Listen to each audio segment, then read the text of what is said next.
नमस्कार, प्रदेश के सबसे भरोसेमंद news channel India news Uttar Pradesh Uttarakhand पर आपका स्वागत है। न्यूज रूम लाइव में मैं हूं आपके साथ हेमंत कुमार और आज 4 बजे की 4 बड़ी खबरों में हम बात करेंगे। सबसे पहले बड़ी खबर होगी गृह मंत्री अमित शाह के लखनऊ के दौरे की। उत्तर प्रदेश के दौरे पर अमित शाह और लगातार चुनावी रणनीति में मशगूल दिखाई दे रहे हैं। तमाम पार्टियां चुनाव में जा चुकी हैं और इसे लेकर के अपने अपने स्तर पर तैयारियां जोरों पर है। भारतीय जनता पार्टी के खेमे से अमित शाह लगातार रणनीति बना रहे हैं और साथ ही साथ कार्यकर्ताओं पदाधिकारियों के साथ संवाद। दूसरी सबसे बड़ी खबर आज की हम आपसे रूबरू करवाएंगे, विस्तार से जानकारी देंगे कि किस तरीके से समाजवादी पार्टी का जाटलैंड पर पूरी तरह से नजर है और कैसे आखिरकार उसको आगे बढ़ाया जाए, इसको लेकर के पार्टी लगातार आगे बढ़ती हुई दिखाई दे रही है। समाजवादी पार्टी में कई नेता शामिल हुए हैं, उसको भी विस्तार से हम आपको बताएंगे। किसानों की मौत पर सियासत लगातार देखने को मिल रही है। प्रियंका गांधी किसानों से मिलने के लिए पहुंची, मृतक किसान के परिवार वालों से उन्होंने मुलाकात की है। क्या कुछ उन्होंने कहा वो भी हम आपको विस्तार से बताएंगे। और साथ ही साथ गाजीपुर बॉर्डर से बैरिकेडिंग हट चुकी है। सुप्रीम कोर्ट के निर्देश के बाद, आदेशों के बाद हलचल लगातार गाजीपुर पर कैसी है, किस तरीके से बैरिकेडिंग हटाए गए हैं, ये भी हम आपको विस्तार से आज बताएंगे। तो लगातार बने रहिए हमारे साथ न्यूज रूम लाइव में। तो चलिए शुरुआत करते हैं न्यूज रूम लाइव की पहली बड़ी खबर के साथ। और आपको बता दें इस वक्त की सबसे बड़ी खबर, राजनीति के चाणक्य माने जाने वाले अमित शाह उत्तर प्रदेश के दौरे पर है। लखनऊ में लगातार अपनी रणनीति बनाने में व्यस्त है और पार्टी लगातार चुनावी तैयारियों में जुटी हुई है। अमित शाह ने सदस्यता अभियान की शुरुआत कर दी है। भारतीय जनता पार्टी का सदस्यता अभियान अमित शाह ने शुरुआत की है और अमित शाह ने कहा है कि भारतीय जनता पार्टी ने यूपी को पहचान दिलाई है। पूर्व सांसद हरेंद्र मलिक समाजवादी पार्टी में शामिल हो गए हैं। और साथ ही साथ हम आपको बता दें कि अमित शाह ने कहा कि सरकार एक परिवार के लिए नहीं होती, सरकारें गरीब जनता के लिए होती हैं। उन्होंने कहा कि चुनाव आते ही विपक्ष कपड़े सिलवा करके आ गया है, चुनाव आते ही घरों से निकलने लगते हैं नेता। यूपी में फिर 300 पार का संकल्प अमित शाह ने व्यक्त किया है। आपको बता दें कि योगी सरकार ने 90% वादे पूरे किए हैं। कोरोना और आपदा में अखिलेश यादव कहां थे, यह सवाल पूछा है गृह मंत्री अमित शाह ने।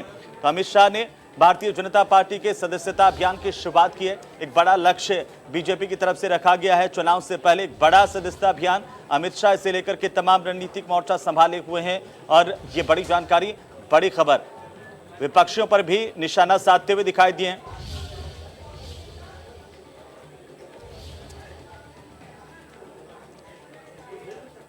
तो चलिए इसी बीच ज्यादा जानकारी के साथ हमारे संवाददाता खुर्रम निजामी हमारे साथ जुड़ चुके हैं। खुर्रम, एक तरफ भारतीय जनता पार्टी की तैयारियां चुनाव को लेकर के लगातार तेज नजर आ रही है, दूसरी तरफ बीजेपी का सदस्यता अभियान जिसका आगाज अमित शाह की तरफ से किया गया है। क्या एक संदेश देने की कोशिश अमित शाह ने की है, क्योंकि अमित शाह उत्तर प्रदेश की धरती पर पहुंच चुके हैं?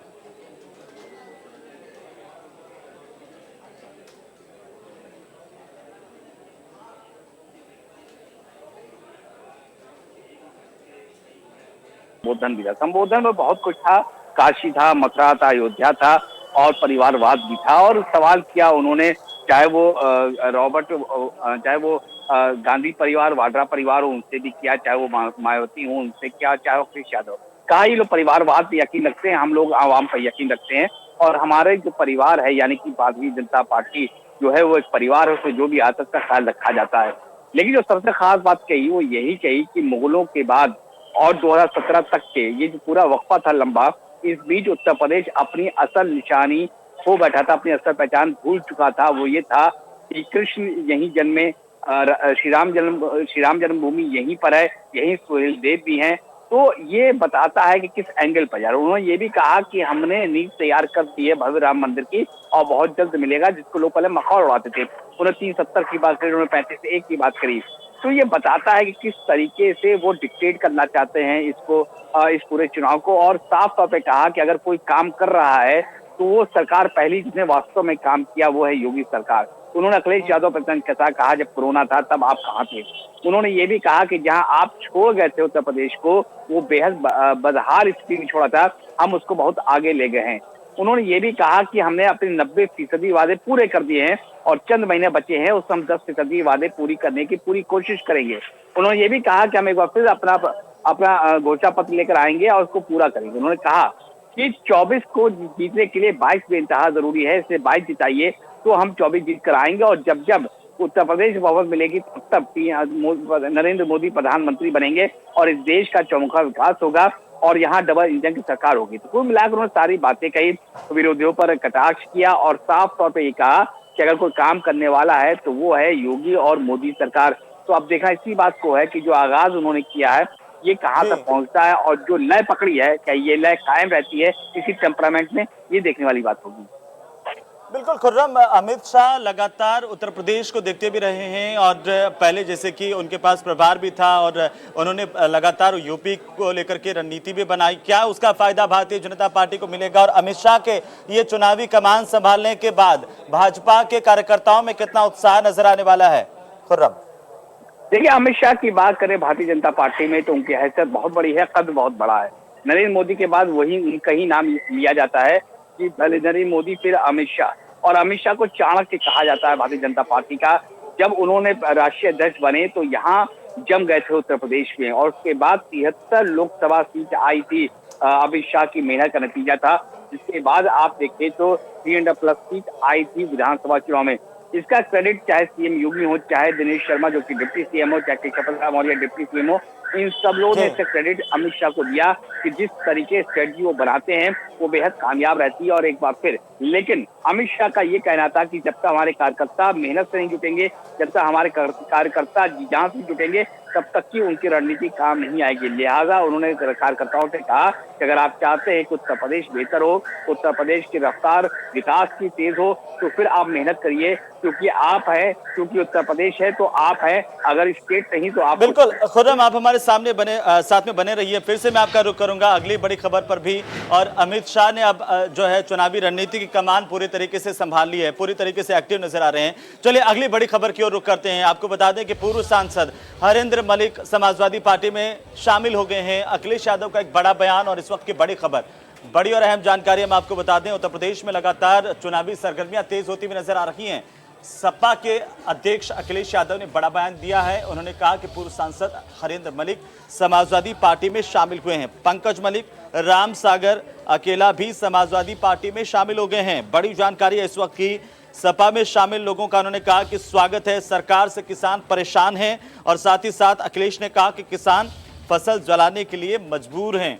तो अखिलेश यादव का ये बड़ा बयान, मीडिया से बातचीत कर रहे थे अखिलेश यादव, तमाम बातें उन्होंने कही हैं।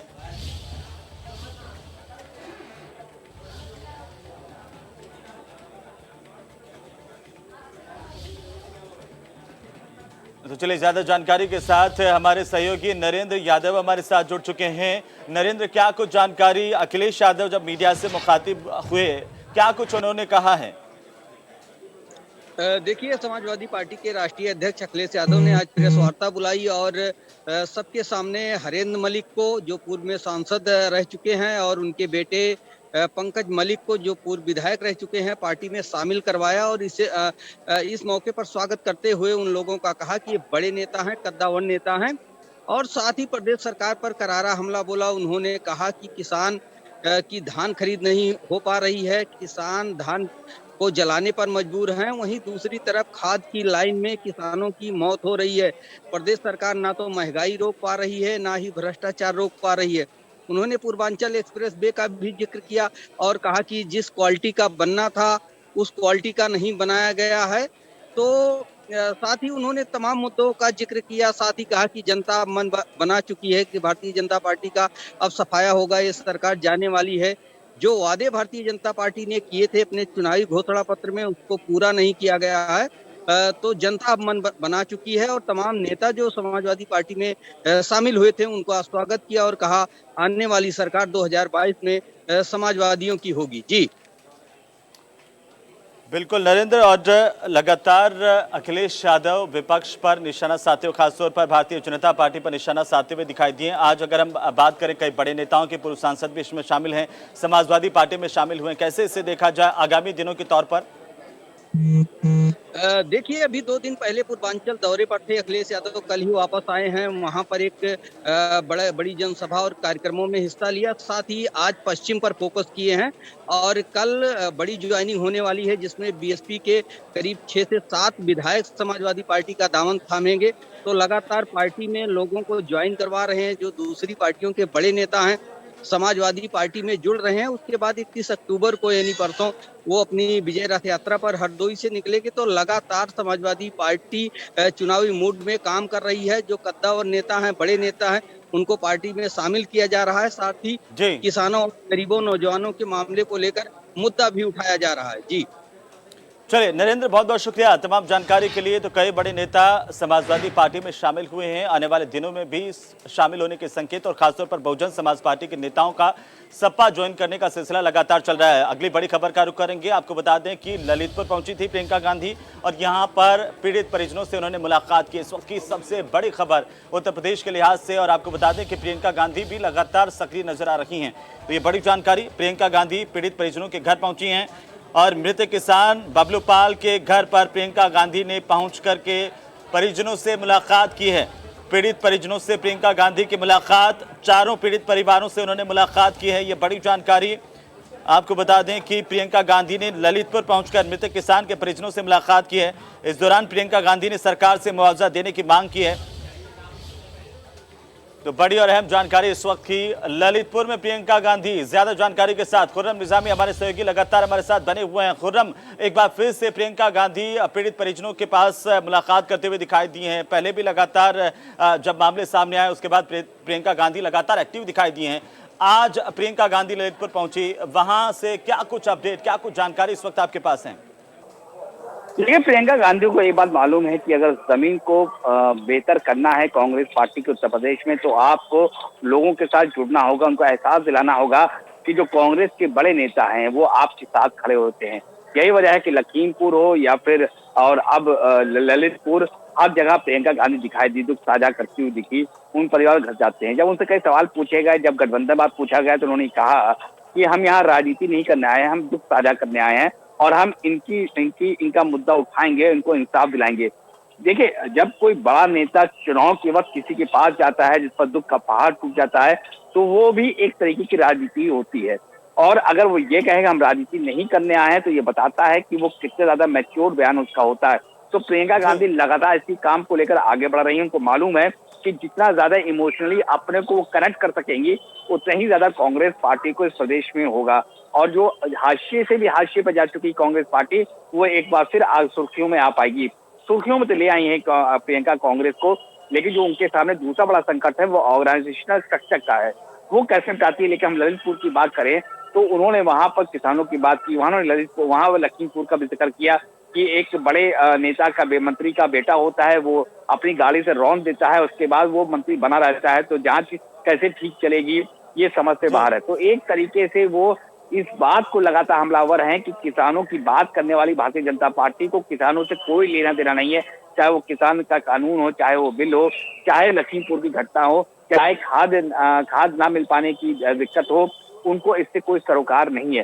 तो अब देखना यह है कि जो ये मेहनत है प्रियंका गांधी का, जो कोशिश है, वो कितना रंग लाती है। क्योंकि 2022 के चुनाव का दिवाली के बाद जोर पकड़ेगा और उसके बाद देखने वाली बात होगी कि जो कैंपेन ट्रेल होगा प्रियंका गांधी का, वो किस तरफ जाता है और कांग्रेस को कितना फायदा मिलता है। बिल्कुल खुर्रम, पहले लखीमपुर में भी हमने देखा और लखीमपुर के बाद अब जो है ललितपुर में भी प्रियंका गांधी, जिस बात का जिक्र आप भी कर रहे हैं, क्या कांग्रेस पार्टी को और कांग्रेस के जो कार्यकर्ता हैं वो जो लगातार निराशा नजर आ रही थी कांग्रेस के खेमे में, उससे कुछ जरूर आशा की किरण प्रियंका गांधी के तौर पर कांग्रेस के कार्यकर्ता इस वक्त देख पा रहे हैं? जी बिल्कुल। देखिए, जब बड़ा नेता एक्टिव होता है, कार्यकर्ता खुद ब खुद एक्टिव हो जाते हैं। अगर हम ललितपुर की बात करें तो बुंदेलखंड का इलाका है।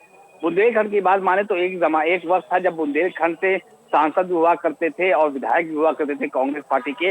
लेकिन वक्त ऐसा बदला कि वो सब नगड़ हो गई, कांग्रेस वहां से गायब होती चली गई। कांग्रेस को दोबारा जिंदा करना है तो जो पूर्वांचल की बात करिए, आप देखिए कि गोरखपुर वो रहेंगी, संडे को गोरखपुर रहेंगी। अगर आप बात करिए, उससे पहले बनारस जा चुकी है, रैली कर चुकी है, बड़ी संख्या में भीड़ वहां इकट्ठा हुई थी। तो ये बता रही है Priyanka Gandhi pocket to pocket चलिए, चाहे वो पूर्वांचल हो, चाहे बुंदेलखंड हो, अवध लखनऊ आता है, वो यहीं पर कैंप करती हैं और यहीं पर तमाम तरीके की वो एक्टिविटीज उनकी होती है, तो जिससे राजनीतिक सुर्खियां बनती हैं। तो जाहिर सी बात है कि प्रियंका गांधी को मालूम है कि जब तक कि हर रीजन को टच नहीं करेंगी, हर रीजन से कनेक्टिविटी नहीं लाएंगे, तब तक वो बहुत बहुत शुक्रिया तमाम जानकारी के लिए, हमारे साथ जुड़ने के लिए, और लगातार अपडेट इस पर हम आपसे लेते रहेंगे। फिलहाल 4 बजे की अगली बड़ी खबर का वक्त है और ये किसानों के खेमे से इस वक्त की बड़ी खबर हम आपको बताने जा रहे हैं, यानी कि टीकरी बॉर्डर पर और उसके बाद अब गाजीपुर बॉर्डर पर किस तरह की हलचल है उसे लेकर के बड़ी जानकारी सामने आ रही है। सुप्रीम कोर्ट के आदेशों के बाद जो गाजीपुर बॉर्डर है वहां से भी बैरिकेडिंग हटी है। आपको बता दें कि इसके बाद राकेश टिकैत जो कि किसान नेता हैं, उनका ये बयान सामने आया, महत्वपूर्ण बयान, और उन्होंने कहा कि रास्ते खुले तो हम भी फसल बेचने संसद तक जाएंगे। टिकरी के बाद गाजीपुर बॉर्डर से पुलिस ने बैरिकेडिंग हटा दी है और अब गाजीपुर दिल्ली रूट खुलेगा, इस बात की उम्मीदें एक बार फिर से जगी हुई नजर आ रही है। एक लंबा वक्त हो गया जब गाजीपुर बॉर्डर हो या फिर टीकरी बॉर्डर, लगातार तमाम रास्ते बंद थे। अब सुप्रीम कोर्ट के बाद आम लोगों को भी उम्मीद जगी है, लेकिन इसी बीच राकेश टिकैत का बयान, राकेश टिकैत ने कहा कि रास्ते खुले तो हम फसल बेचने के लिए संसद तक जाएंगे। और इसी खबर पर ज्यादा जानकारी के साथ गाजीपुर बॉर्डर से हमारे सहयोगी जतिन गोस्वामी हमारे साथ जुड़ चुके हैं। सीधा हम जतिन का रुख करेंगे। जतिन, पहले टीकरी बॉर्डर और अब गाजीपुर बॉर्डर, क्या एक उम्मीद इस वक्त जग रही है कि रास्ते तमाम खुल जाएंगे सुप्रीम कोर्ट के आदेशों के बाद? और आपकी बातचीत जो राकेश टिकैत से भी हुई, क्या कुछ उन्होंने कहा, क्या संकेत दिए हैं? देखिए, जो उन्होंने कहा वो बेहद गंभीर है। आपको 26 जनवरी याद होगा, सभी किसान जो है किस तरह से देश की राजधानी में चले गए थे और वहां पर किस तरह से कानून व्यवस्था बिगड़ी थी। इसके बाद मुकदमे भी दर्ज हुए थे। हालांकि राकेश टिकैत ने वही कहा है कि अगर ये जो बैरिकेड्स हैं वो खुलते हैं तो किसान दिल्ली की तरफ जाएंगे, बाकायदा ट्रैक्टर लेकर जाएंगे और पार्लियामेंट की तरफ जाएंगे, ये बात उन्होंने कहा है। और किसानों ने भी ये कहा है, बाकी किसानों ने भी, कि धान बेचने के लिए दिल्ली जाएंगे। तो ऐसे में दिल्ली पुलिस की चिंता बढ़ना लाजमी है। हालांकि यूपी और दिल्ली की सीमा, जिसकी हम बात करें गाजीपुर बॉर्डर, इससे बैरिकेड दिल्ली पुलिस ने जरूर हटा दिया है। लेकिन अगर मैं स्थिति की बात करूं तो फिलहाल जो ट्रैफिक है वो सुचारू नहीं हो पाएगा। उसका कारण ये है कि अभी भी किसान जो है बीचों बीच बैठे हुए हैं, इसलिए यूपी पुलिस ने डाइवर्ट किया हुआ है पहले से ही नेशनल हाईवे 9 को पीछे की तरफ से। तो कुल मिलाकर अभी स्थिति ये है कि बैरिकेड भले ही हट गए हैं, लेकिन किसान जो हैं वो रोड से नहीं हटे हैं। बताया जा रहा है कि टीकरी बॉर्डर पर एक मीटिंग जो है संयुक्त किसान मोर्चा की होनी है, उस मीटिंग में तय किया जाएगा कि आगे की रणनीति क्या होगी। जी, लेकिन जतिन, जो बयान राकेश टिकैत का यहाँ पर आया है, एक बार फिर से उन्होंने इस राग को छेड़ा है। पहले भी वो लगातार कहते रहे हैं कि किसान संसद पर जाकर के अपनी फसल बेचेंगे, हम संसद तक जाएंगे। एक बार फिर जब रास्ते खुल रहे हैं और ये तमाम बातें हो रही हैं, एक पुलिस की तरफ से भी एक पहल की गई कि जो रास्ता ब्लॉक था काफी लंबे समय से उसे खोला जाए। उसी बीच राकेश टिकैत का फिर से ये कहना कि अगर रास्ते खुलते हैं तो किसान संसद पर जाकर के अपनी फसल बेच पाएंगे। इसके मायने आखिरकार क्या है? क्या इसे धमकी समझा जाए या फिर किसानों की एक रणनीति कि लगातार वो यहाँ पर गाजीपुर बॉर्डर हो, टीकरी बॉर्डर हो, उनका कब्जा बरकरार रहेगा? देखिए, इसे इस तरह से समझना बेहद जरूरी है कि जब किसान गाजीपुर बॉर्डर या दूसरे बॉर्डर पर पहुंचे थे तो वो चाहते क्या थे? वो चाहते थे कि वो दिल्ली में जाकर अपनी जो बात है वो रखें। लेकिन फिर किसानों पर ये आरोप लगा कि जो कानून व्यवस्था है उसको वो वहां जाएंगे तो बिगड़ेगी, और ऐसा 26 जनवरी को हुआ भी। इस बात का जीता जागता उदाहरण 26 जनवरी है। तो इसका ये मायना समझा जाए कि किसान ये चाहते हैं कि वो दिल्ली जाना चाहते हैं, जैसा मांग उनकी शुरू में थी, लेकिन दिल्ली पुलिस उन्हें इजाजत नहीं दे सकती। इसके भी कई कारण है। कानून व्यवस्था मुख्य कारण है क्योंकि 26 जनवरी वाली घटना रिपीट ना हो जाए। लेकिन क्योंकि एनजीटी का आदेश है, ट्रैक्टर जो हैं वो दिल्ली की सड़कों पर नहीं दौड़ सकते हैं, प्रदूषण के चलते ये आदेश है। पुराने ट्रैक्टर भी किसानों के पास हैं, तो ऐसे में अगर ट्रैक्टर भारी संख्या में दिल्ली जाएंगे तो कई तरह की अव्यवस्थाएं जो हैं वो फैल सकती हैं। और जाहिर है इसी वजह से दिल्ली पुलिस ने एहतियातन अभी सुरक्षा व्यवस्था पहले की तरह कायम रखी है, लेकिन बैरिकेड हटा दिए हैं। जी बिल्कुल जतिन, चलिए बहुत बहुत शुक्रिया। एक बड़ा मसला इस बात को लेकर के भी है कि दिल्ली पुलिस के सामने भी और तमाम सुरक्षा एजेंसियों के सामने भी ये चुनौती है कि राकेश टिकैत का बयान और इसी बीच अगर पूरे के पूरे बैरिकेडिंग हटाए जाते हैं तो सुरक्षा को लेकर के क्या रणनीति होगी। लेकिन ये भी देखना बड़ा दिलचस्प होगा कि अगर रास्ता खुलता है तो उसके बाद किसानों की रणनीति अगली क्या होगी। फिलहाल न्यूज़ रूम लाइव में मेरे साथ इतना ही। आप बने रहिए इंडिया न्यूज़ पर। नमस्कार।